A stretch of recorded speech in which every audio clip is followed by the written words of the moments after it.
Hey guys, and welcome out to another episode of the Pod of War Gamescast. I'm your host, EOF Gizmo, joined this week by Xbox Live CW Lanky. Hello. Was he able to play Xbox Live this week? Wow. That's As the Chris. precursor to the apocalypse. Yeah. And of course, we're always joined by Mr. Hasn't turned his PlayStation on in 18 days, Mr. Massive Das, Chris McGelly. Hey everyone. I still hope they have one day. One day. Yeah, one day. So let's start the show as we always start the show with the traditional what we've been buying, what we've been playing. And let's start with Craigo. Craigo, what have you been buying, what have you been playing? Buying nothing. Absolutely nothing. I managed to resist the 99p Dakar 18. had a quick look at those reviews. Didn't look good. Really didn't look good. Thought I could probably spend that 99p better anywhere else. Literally anywhere else.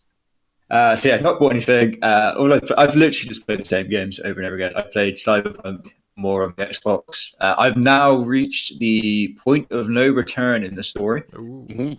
I haven't triggered it yet. It's warned me that it's there. So I've been trying to do as many side quests as I can before I do that, just in case I make some decision that blows up the entire world or something. Who knows? Who knows what could happen? So I think I've nearly done. I think I've done all like the main side quests now for like the main characters, the ones that you get the achievements for. Tied up most of those. I probably have that finished like this weekend. I'm going to imagine, unless there's a lot of like story after the point of no return. I don't know. But yeah, There's a good few hours after that bit. yeah. I thought there must be because it felt like there was a lot to tie up still. It felt like a bit out of nowhere. So I was, there's probably quite a bit. I think there's quite a bit in The Witcher 3. I think it gives you that point, and then there's like a good 5 hours or so after that. So I probably have that finished. And then on Switch, it's just been more Pokemon. I think I'm like 11 or 12 hours in now. I've beaten the first two big bosses, I guess you would call them, the ones that you get the badges or plates or whatever it's called for. I'm quite enjoying it. I don't have much of a clue what's going on. I'll be honest. I'm just running around killing things and catching things and eating the big ones. But yeah, it's okay. It's something fun to play, kind of in handheld whilst I'm watching a stream or something like that. Yeah, that is literally it for me. I've just been grinding away on those two games. Fair enough, Craigo. Fair enough. Well, before we get to the big dog, because that's always the longest section, isn't it? I've been playing my PS4, which obviously I've acquired since the last episode. I don't know if I can show you anything of the PS4, because PS4 is obviously in use, Craig, but here's the controller. It's fancy. It's got the PlayStation things on the little touchpad. Look, there we go. Very nice. So I've been playing my various backlog games on PS4. So I've been playing Call of Duty Modern Warfare 2 Remastered, which I started like 3 years ago when it was Plus. I've finished that off. What else have I been playing? I'm playing some Dirt 5, obviously. Got the DLC for PS4, so got that to knock out, Craigo. I can see the happiness in your eyes. I've been playing some Borderlands 3, which is the only physical PS4 game I still own.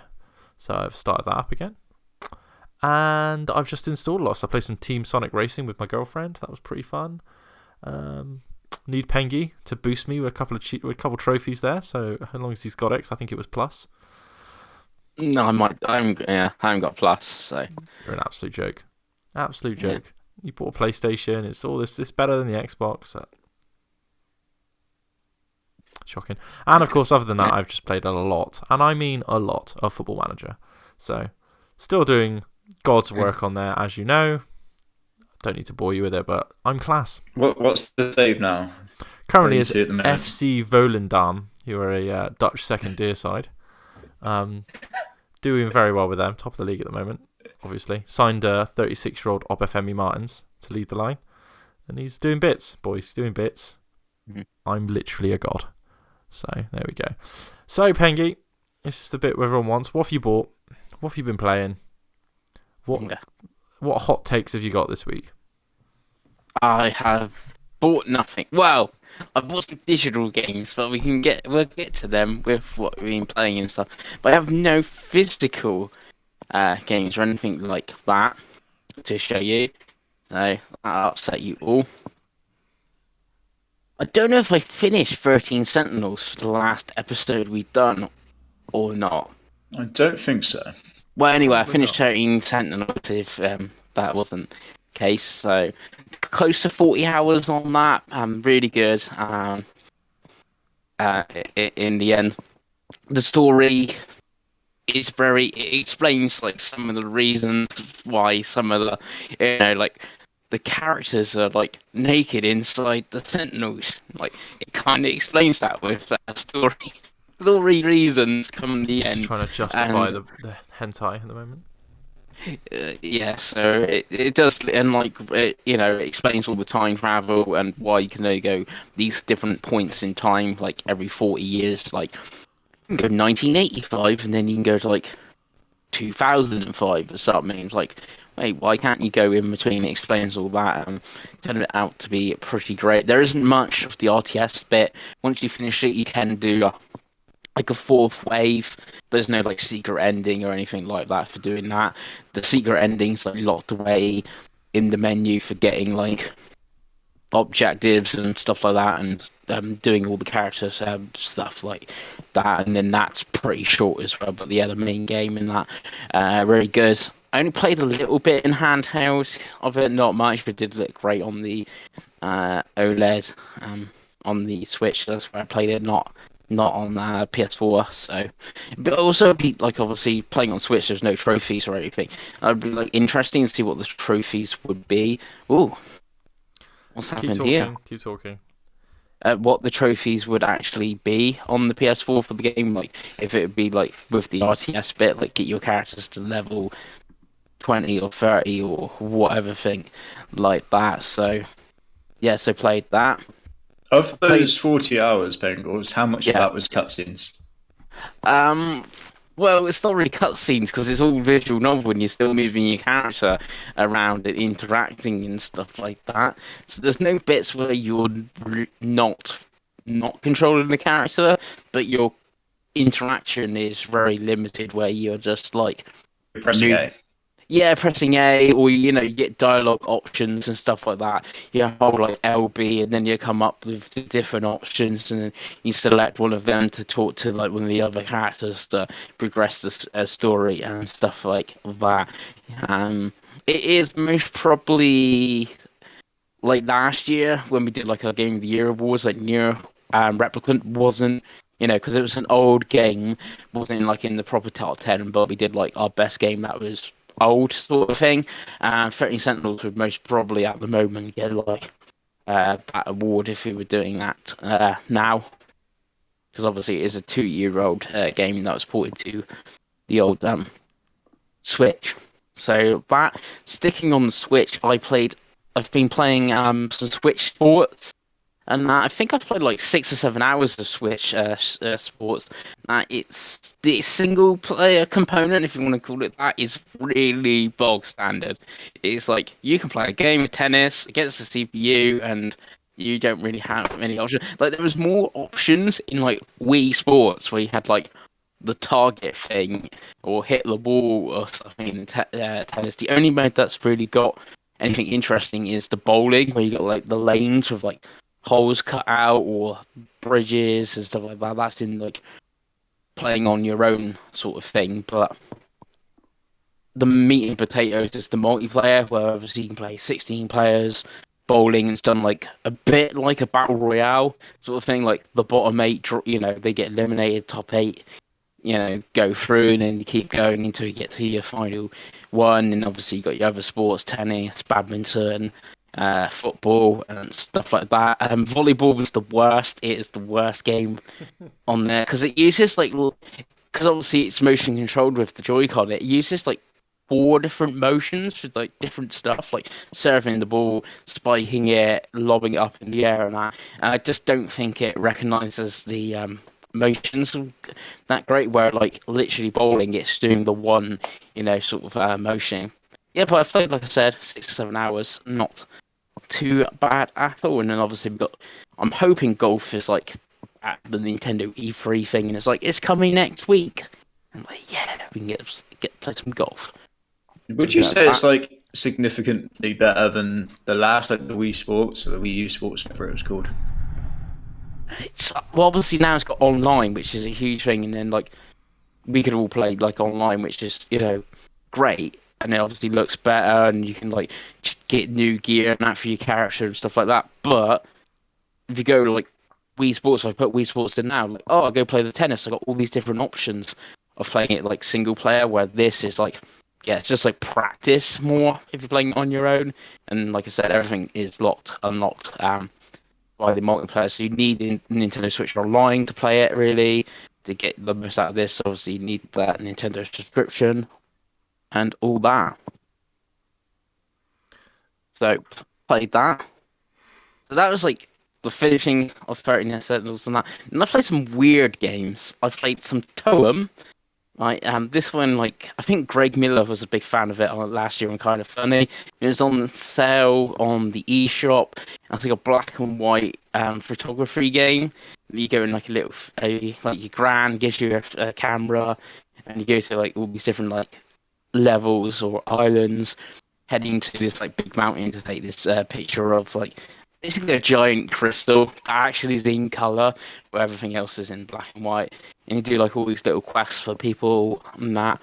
And you just go around taking some pictures of things, and hopefully that like a character will be like, oh, I want a picture of the sun. So you gotta go to somewhere where the sun is out, take a picture of the sun, and go back to that character, give them that, and then you get a badge. And then once you got 7 badges, you take a bus to the next level and that. It is similar to that paparazzi game that came out this year, but it's miles better.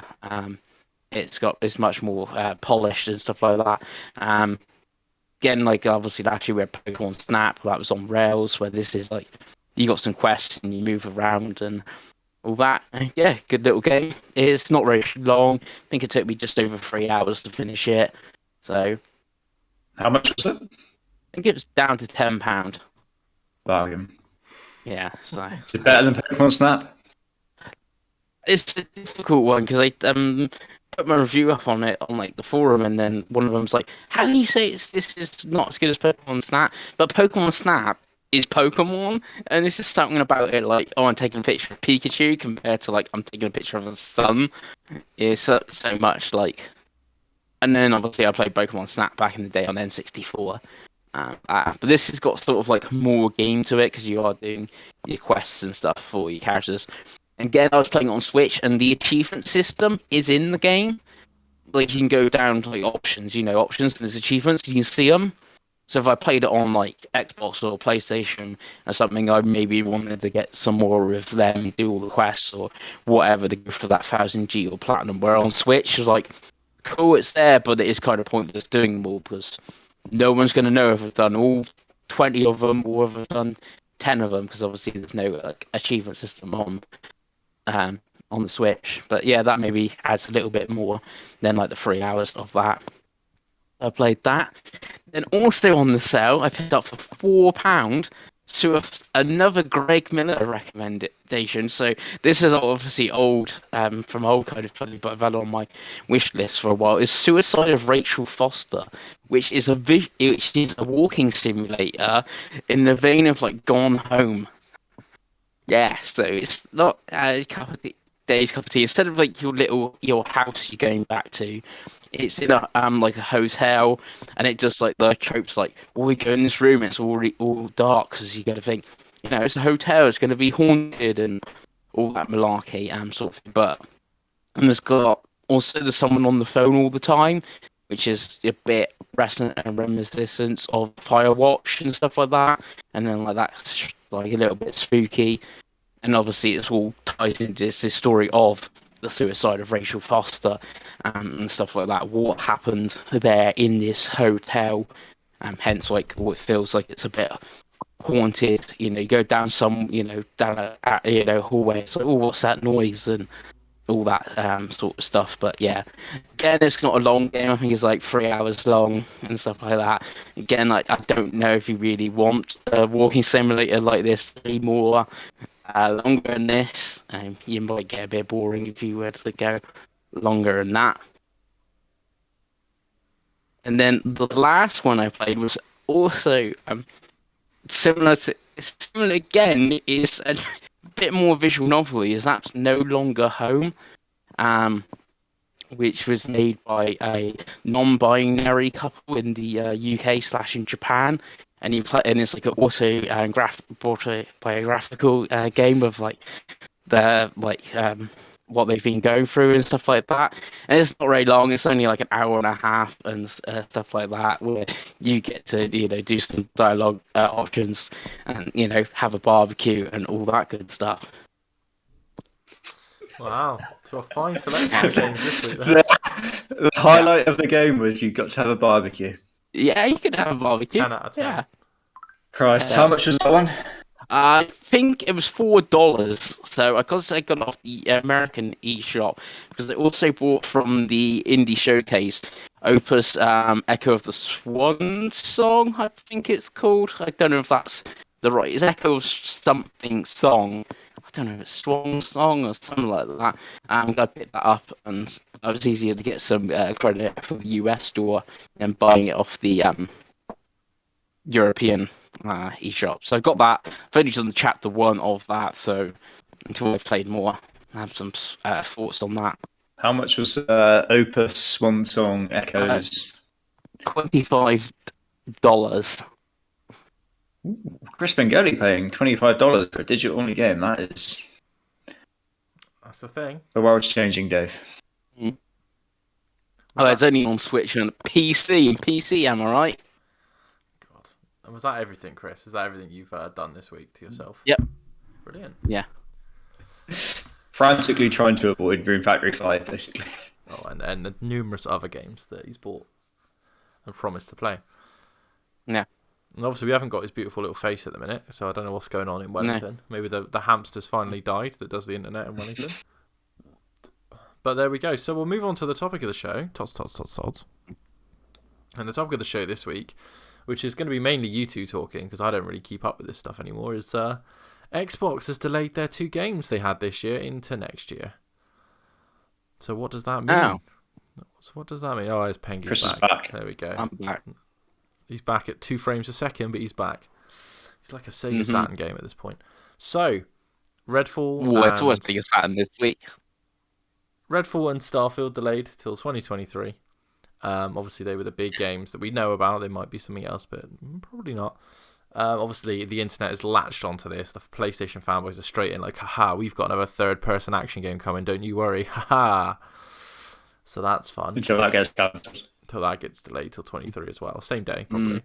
And obviously, Nintendo just does their thing. They just put those games out every week because they can't help themselves. So, I suppose the question... There's so much Nintendo goodness this year, so... There is. So I suppose the question is, to the Xbox experts in the room here, what does this mean for Xbox? How do you feel about it? And so on. Let's start with Craig, because he really is the only Xbox expert in this group. I mean, I guess the timing of it makes sense because they had to do this before E3. They couldn't, at E3, be like, yeah, E3, whatever. They couldn't be like, oh, E3, these games aren't actually coming this year, because that would have, soured their entire actual event or show.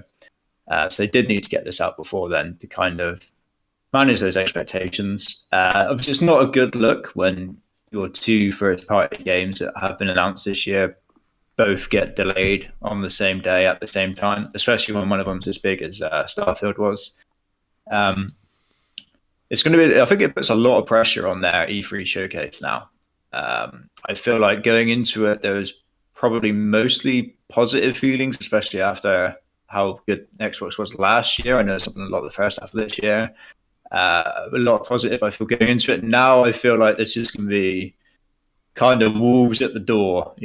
People are going to be whatever Xbox does at this point. I feel like they're going to be criticised for, and to some extent, I guess you could say maybe rightly so. Be interested to see what they do. There's been talk of Forza Motorsport comes this year. I don't know. Who knows about that? I think that might be some copium right there. Maybe we'll get some smaller games, some of their Xbox level partnership games, things like After Dawn, Until Dusk, something like that. After the Fall or something like that, isn't it? Yeah. That's the one.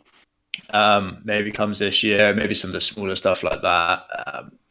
but I think they're going to have to just go out and start frantically contacting third-party publishers and developers and trying to get some deals for Game Pass. I would imagine that's how they try and fill that gap for this year.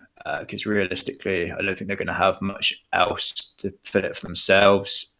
So we'll see what that looks like. Obviously the Activision deal doesn't go through till like midway through next year. I'm pretty sure Call of Duty has like a deal with PlayStation. All like the advertising that is done on PlayStation. So I'd be shocked if even they get that like a Call of Duty to be on Game Pass. So it's going to be like Gotham Knights trying to get after games like that. I would have thought to try and kind of fill that gap. But I think that's pretty much all they can do at this point for this year. I know it's the meme of the Xbox. I know that next year will be great, but it does look like next year is going to be like hilarious if they have all these games actually coming out next year if they don't get delayed again. So yeah, it's kind of it's disappointing, I guess, but I'd rather they delay them than rush them out and they be utter dog shit. So I feel like there's plenty to play, and the Game Pass goodness kind of fills that void at the moment. Obviously, that won't last forever, I guess, but we'll see what they do. Like I said, they have to be contacting like every publisher under the sun at this point, just trying to do any deal they can. Yeah, I think you're probably right. Like, I think we're kind of at that point with Xbox where we've heard it all before. Like, sure, Game Pass is great and covers a lot, but how many? I mean, we're already year 2, year 3 into the new console gen, and there just isn't enough content coming out, which is, we can't argue that. Like, I don't think the PlayStation's had particularly good content either, but Xbox has been buying studios left, right, and center. So it's like, you know what I mean? Like, there's got to be something. Yeah, it's tough, isn't it? It's weird when you think there's only like, I think like 5 years ago they only had like 5 studios. So like, I guess the amount they've grown, you expect it all like straight away, don't you? As with COVID and that's gonna like move it back and all the other excuses under the sun. But yeah, it's not a good look, definitely. I guess the thing is, what you're saying is pretty much right, because Xbox now, if you look at the schedule, to have nothing coming apart from, like you said, you got like the games like they're publishing, like that Dust Falls game. I don't know if they're publishing Scorn or not. Obviously, that's coming and that is on Game Pass. So you got a few of these like smaller games and stuff, but like proper like big first party. But you're going like all the studio support. Yeah, they have bought a load and stuff. But if you look at ones, let's say Double Fine, they bought. The problem is like, they've bought Double Fine, they've got a game coming, but that game's already had deals put in place for like Psychonauts 2. Like, obviously, it was already a Kickstarter and stuff like that, already publishing on 505, already coming to PlayStation, etc. So it's like, well, yeah, you're buying Activision, just put Call of Duty on there, but that's not, it's not something that can just happen overnight. No. Okay, Modern Warfare 2 is coming this year. But, that deal doesn't go through to next year, or if a studio they do, if they buy, I don't know, Drinkbox tomorrow or something, well, like the next game Drinkbox is already being planned for PlayStation or whatever. So, as I getting the exclusives right away will take time. It's just like, what, now I was like, I'm more excited about their E3 because I was like, what have you got to show me? Like, what's coming to Xbox this year?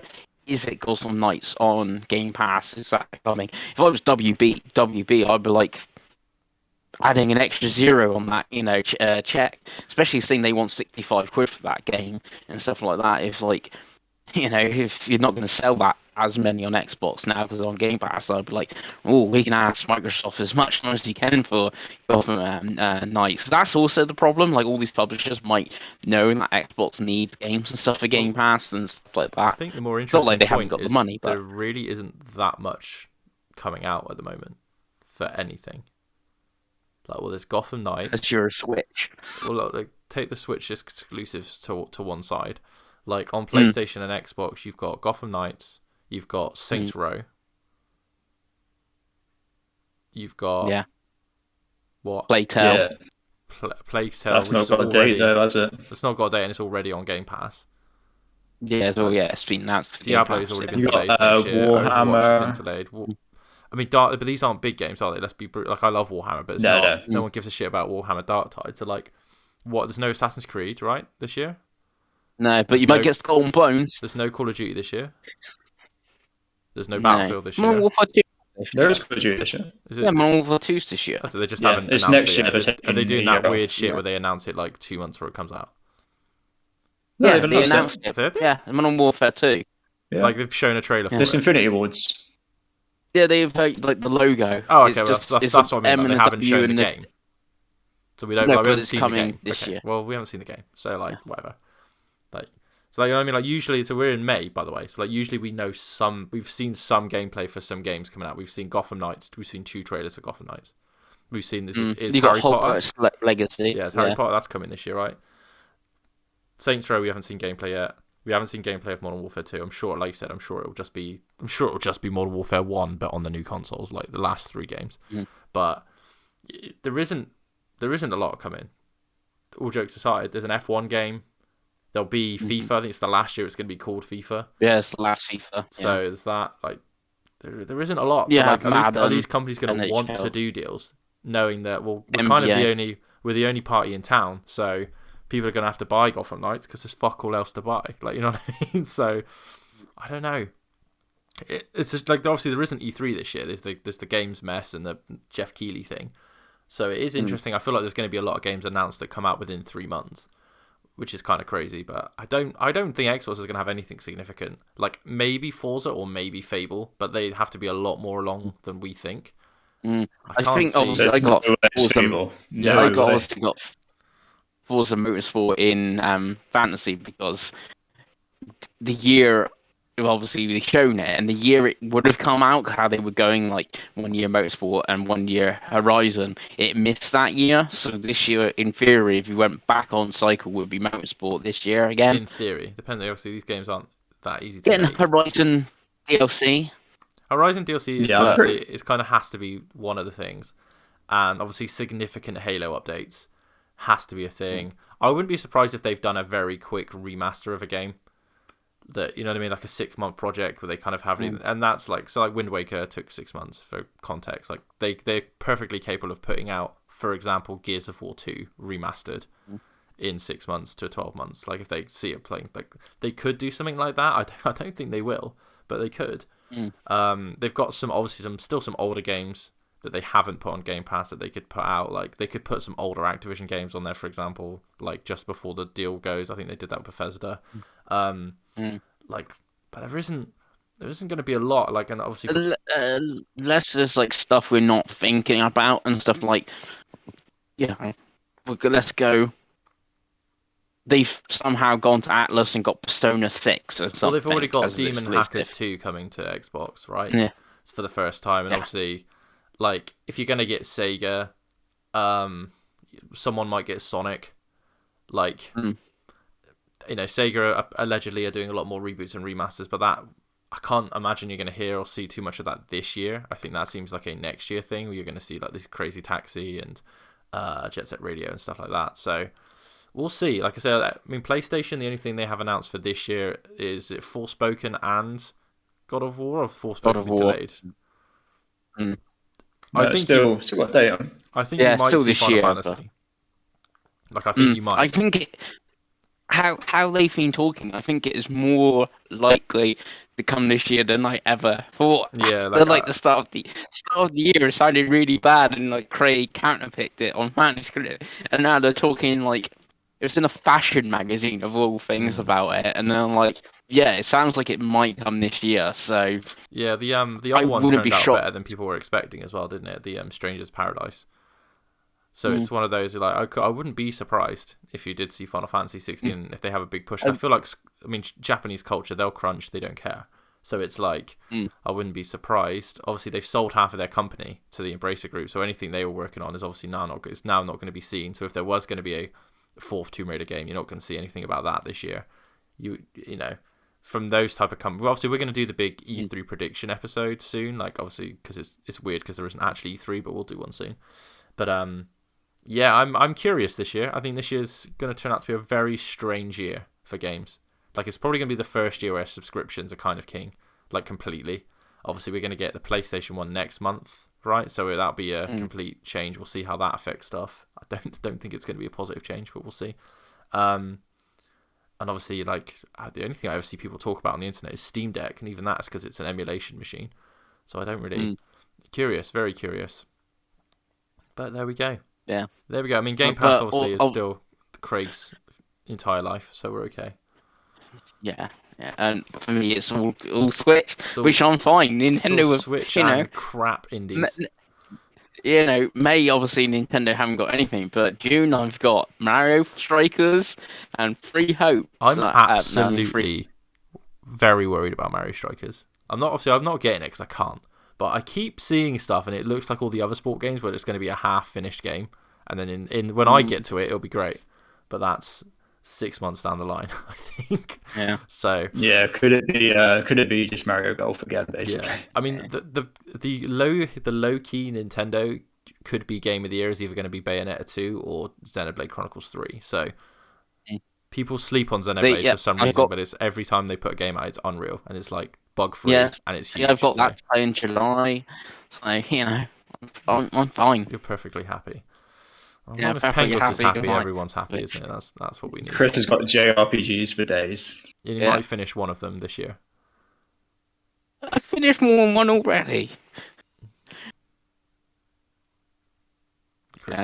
Plus, also, there's been lots of leaks of Silent Hill apparently today. So, Konami leaks. They're the leaks we can trust, Chris. How many years in a row have we leaked Metal Gear Solid? Every showcase ever, poor Chris gets his hopes up for Silent Hill. Yeah. In our little group chat, every time, no matter what it is, it'd be the Nintendo Indie Showcase, and Chris would be like, "There's talk on Twitter that Silent Hill and Kojima," and you're just like, Chris, it's going to be a Metal Gear Solid remake by Blue Point. You're like, probably not, Chris, if I'm honest. No, Blue Point is doing a new IP anyway. There was stuff, and apparently it's being taken down by Sony and stuff with the CA or whatever it is. Well, I think you just have to wait until it gets announced, Chris. All right, don't get your hopes up, buddy. Yeah. I think what we're hoping don't get excited. We're hoping for Fall Guys to finally come to Xbox and Switch, because that game. It looks like it's coming to Switch on Monday, doesn't it? Yeah. Then if it comes to Switch, it'll probably come to Xbox as well. Craig. But the thing is, Craig would be weird game of the year for Craig. Fall Guys. Like, I'm not even joking. Craig is going to. It needs to come straight to Game Pass though on Xbox. It's worth the 15 quid. Like, I've probably played like 70 hours of it when it was on PS Plus. Like, it's so fun.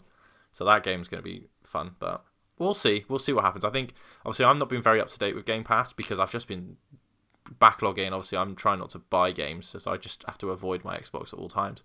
But yeah, I'm curious. This year seems like a really weird year for games. Like, it really does. Obviously, when we get to the end of the year and we can do the year in review, I think it might become very clear that it has been kind of a weird year. But yeah, it's not good seeing Starfield and Redfall delayed, but it's what it is. I know one that is being rumoured again now for the end of the year is Jedi Fallen Order 2. Jedi Survivor. Jeff Grubbs. Yeah, so that is one that perhaps at the end of the year that would probably potentially. I think people might be plus EA can that. say they have got a major game coming this year still, or this fiscal year.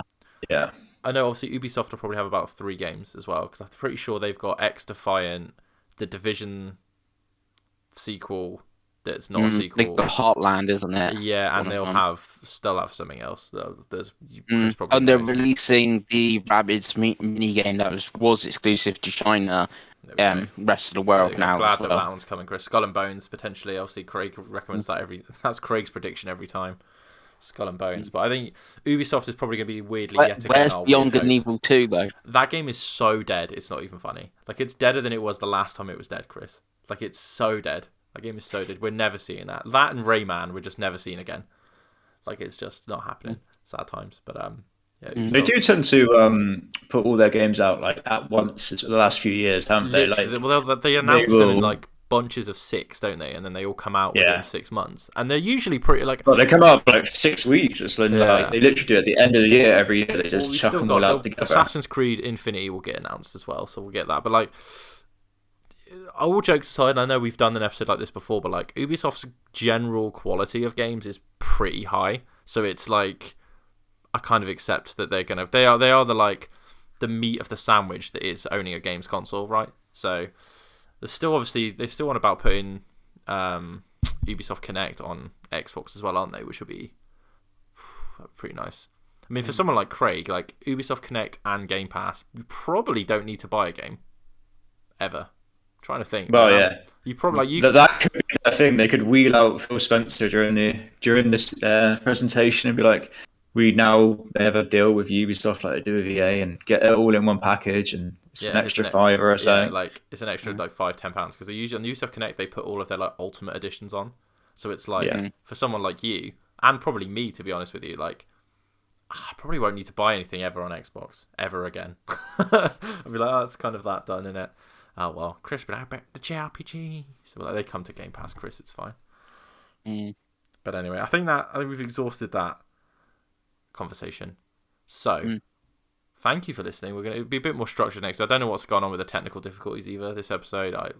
I suspect it's mine and or Chris's internet, so I apologise about that. If you want to catch any of the shenanigans that we talk about, you can catch me and Chris on Twitter at UFGizmo and at Massive Das. You can, of course, see Craig in the streets of Taunton. If you ask him a question, he will answer it, and the answer will be Game Pass, brother, and give you the too sweet. So thank you for watching. We will see you next time. Bye.